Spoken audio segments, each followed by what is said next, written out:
కాలం update అయింది. కర్రెగుట్టలు update అయ్యాయి. మావోయిస్టుల శకం ముగిసింది. నిన్నటి బాంబుల జ్ఞాపకాలను చెరిపేస్తూ ఇప్పుడు అభివృద్ధికి బాటలు పడుతున్నాయి. కర్రెగుట్టల్లో కొత్త అధ్యాయం మొదలైంది. నిత్యం రక్తం పారిన చోట శాంతి కపోతాలను ఎగురవేసి త్రివర్ణ పతాకాన్ని ఆవిష్కరించారు తెలంగాణ డీజీపీ. ఈ దట్టమైన అడవి, ఎత్తైన కొండలకు ప్రశాంతత లభించిందని పరవశించారు. అడుగు తీసి అడుగు వేయడం కష్టతరమైన కర్రెగుట్టల ప్రగతి ప్రయాణం ఎలా సాగుతోంది? ప్రైమ్ 9 న్యూస్ స్పెషల్ ఫోకస్లో చూద్దాం.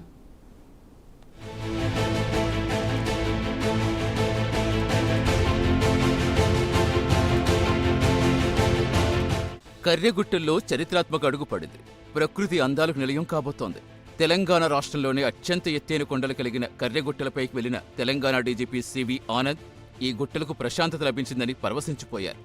నిత్యం రక్తం పారిన చోట తుపాకులు గర్జించిన బాటలో శాంతి కపోతాలు గాల్లోకి ఎగరేసి ఇది చరిత్రలో నిలిచిపోయే రోజులని ప్రకటించారు. తెలంగాణ, ఛత్తీస్గఢ్ సరిహద్దు అడవుల్లో మావో కార్యకలాపాలకు ఒకప్పుడు కీలక స్థావరంగా, అత్యంత సున్నిత ప్రాంతంగా పేరొందిన ములుగు జిల్లా వెంకటాపురం మండలంలో కర్రెగుట్టల్లో తెలంగాణ డీజీపీ సివి ఆనంద్ పర్యటించారు. స్వతంత్ర భారతదేశ చరిత్రలో మొట్టమొదటిసారిగా ప్రభుత్వ అధికార బృందం అధికారికంగా కర్రెగుట్టలపైకి రావటం ఇదే తొలిసారని డీజీపీ పేర్కొన్నారు. కర్రెగుట్టల్లో డీజీపీ పర్యటన సాహసయాత్రలా సాగింది.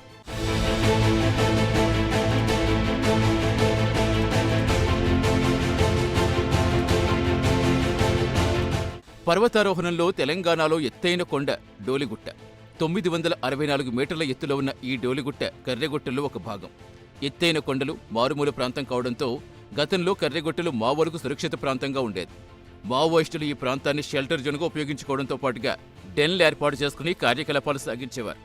గతంలో గ్రే హౌండ్స్, కోబ్రా, సిఆర్పీఎఫ్ దళాలు కర్రెగుట్టల్లో కూంబింగ్ ఆపరేషన్స్ నిర్వహించి తిరిగి వెళ్లేవే కానీ ప్రభుత్వ అధికార బృందం గుట్టలపైకి రావటం ఇదే ప్రథమని డీజీపీ గుర్తు చేశారు. అయితే గత 2 ఏళ్లలో తెలంగాణ, ఛత్తీస్గఢ్ రాష్ట్ర బలగాలు, కేంద్ర భద్రతా బలగాల సమన్వయంతో నిర్వహించిన కగార్ ఆపరేషన్తో కర్రెగుట్టల్లో మావోల ప్రభావం పూర్తిగా తగ్గింది. మావోయిస్టు పార్టీకి చెందిన కీలక నేతలు, దళ సభ్యులు లొంగిపోవటం, కొందరు ఆపరేషన్స్లో మృతి చెందటం, మరికొందరు ఆయుధాలు వదిలి ప్రభుత్వానికి సరెండర్ కావడంతో ఈ ప్రాంతంలో ప్రశాంత వాతావరణం ఏర్పడిందన్నారు డీజీపీ.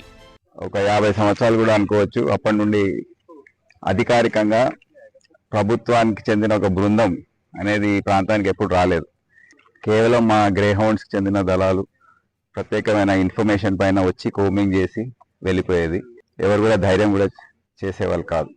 అటువంటిది ఈరోజు నేను ఒక డీజీపీగా నా మొత్తం అధికారులతో ములుగు జిల్లా ఎస్పీ, కలెక్టర్, డిఎఫ్ఓ అందరం కూడా ఇక్కడ ఒక బృందంగా విచ్చేసి ఇక్కడ ప్రశాంతత వచ్చేసింది.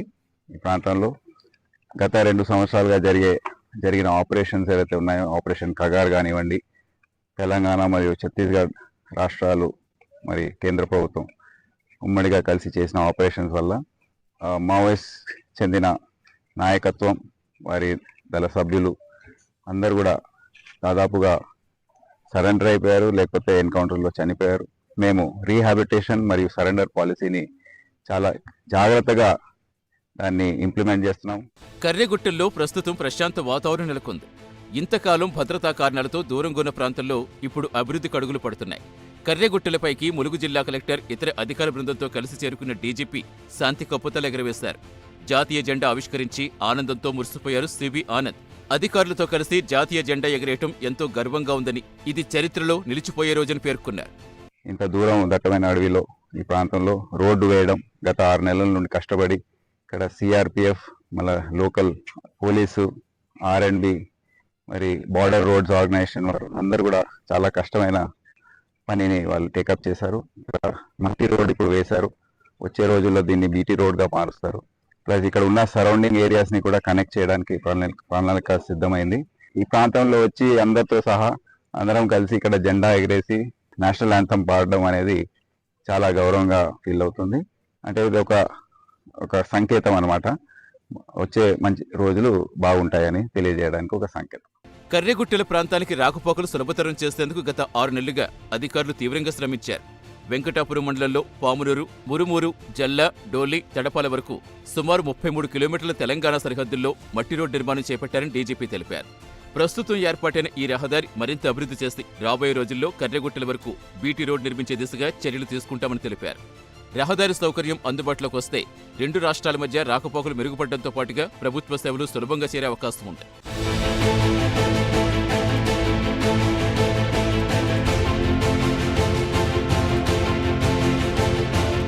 కర్రెగుట్టల సహజ అందాలు ఉపయోగించుకుని పర్యాటక అభివృద్ధికి అవకాశాలు పరిశీలిస్తున్నామని డీజీపీ తెలిపారు. ఇక్కడ నివసించే గిరిజనుల ఆదాయం పెరిగేలా ఎలాంటి కార్యక్రమాలు చేపట్టాలనే అంశాలపై విశ్లేషణ జరుగుతోందన్నారు. స్థానిక ప్రజలకు ప్రయోజనం చేకూరేలా పర్యాటక రంగాన్ని అభివృద్ధి చేయడంతో పాటు వారికి జీవనోపాధి కల్పించే అంశాలు ప్రాధాన్యంగా తీసుకుంటామన్నారు డీజీపీ.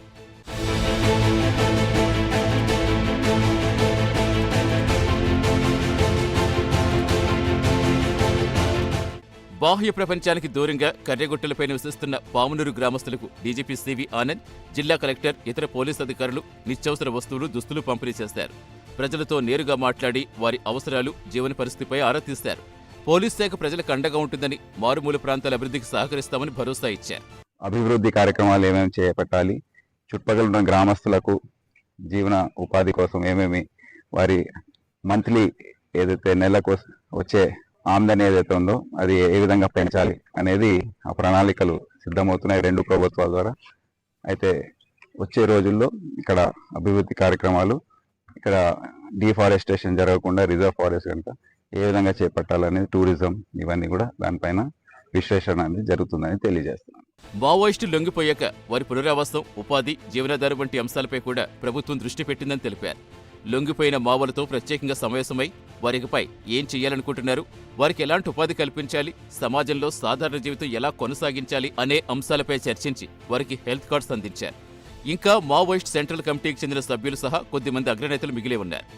సెంట్రల్ కమిటీ ప్రధాన కార్యదర్శిగా పనిచేసిన ముప్పాల లక్ష్మణరావు అలియాస్ గణపతితో పాటుగా ఆయన భార్య కూడా లొంగిపోయి సాధారణ జీవితం గడపాలని సూచించారు. వివిధ రాష్ట్రాలకు చెందిన సెంట్రల్ కమిటీ స్థాయిలో ఉన్న మరో 17 మంది మావోలు కూడా ఆయుధాలు వదిలి ప్రభుత్వానికి లొంగిపోవాలని సివి ఆనంద్ పిలుపునిచ్చారు. తెలంగాణ పోలీస్ ఏదైతే మానవ దృక్పథంతో వ్యవహరిస్తుందో, సరెండర్ అయిన మావోయిస్టుల పట్ల, సీనియర్ నాయకత్వం పట్ల ఏ విధంగా అయితే రీహాబిలిటేషన్, ఆర్థికంగా సహాయం, సామాజికంగా సహాయం ఇవన్నీ అందిస్తుందో, ఒక ఎన్కరేజింగ్ మోడ్లో ప్రోత్సహించే విధంగా రాష్ట్ర ప్రభుత్వం వ్యవహరిస్తుందో, ఈరోజు కూడా ముఖ్యమంత్రి గారు హామీ ఇచ్చిన మేరకు ఆరోగ్య రక్షణ కార్డులు కూడా అందరికీ వారి అంటే ఫ్రీ మెడికల్ ట్రీట్మెంట్ కోసం దానికో జియో జారీ చేసి ఈ కార్డులు ఈరోజు పంచడం జరిగింది. ఎవరైతే తెలంగాణ రాష్ట్రానికి చెందిన మావోయిస్టు సరెండర్ అయినారో వారందరికీ అందజేయడం జరిగింది. సో ఈ విధంగా మేము పాజిటివ్గా వ్యవహరిస్తున్నాం కనుక వీరు కూడా కాకర్ల సమత దానికి ఆకర్షితులై ఈరోజు తెలంగాణ పోలీస్ ముందు లొంగిపోవడానికి ఈరోజు ముందుకొచ్చింది. ముప్పాల లక్ష్మణరావు ఎవరైతే జనరల్ సెక్రటరీగా సిపిఐ మావోయిస్ట్ పార్టీకి ఇప్పుడు కూడా అజ్ఞాతంలో ఉన్నారు, వారికి కూడా మేము అపీల్ చేశాము ఉదయం కూడా, మళ్ళీ వారి భార్య ఇద్దరు సరెండర్ అయిపోవాలని. మొత్తం మీద కర్రెగుట్టలు అప్డేట్ అయ్యాయి. ఈ పచ్చని అడవుల్లో సరికొత్త అధ్యాయం మొదలైంది. ఒకప్పుడు మావోల స్థావరంగా భద్రతా బలగాల కూంబింగ్ ఆపరేషన్స్ మాత్రమే పరిమితమైన కర్రెగుట్టలు ఇప్పుడు ప్రభుత్వ అధికారుల అడుగులతో కొత్త దిశగా పయనిస్తున్నాయి. భద్రతా పరిస్థితులు మెరుగుపడడంతో రహదారులు, మౌలిక వస్తువులు, పర్యాటక అభివృద్ధి, స్థానికులకు ఉపాధి కల్పన వంటి అంశాలపై ప్రభుత్వం దృష్టి సారిస్తుంది. కర్రెగుట్టల్లో డీజీపీ సివి ఆనంద్ పర్యటన ఈ మార్పుకు ప్రతీకగా నిలిచిందని అధికారులు భావిస్తున్నారు. అన్నల కథ ముగిసింది. మరిక్కడ ఇంకా ఎలాంటి అభివృద్ధి బాటలు పడతాయో వేచి చూడాలి.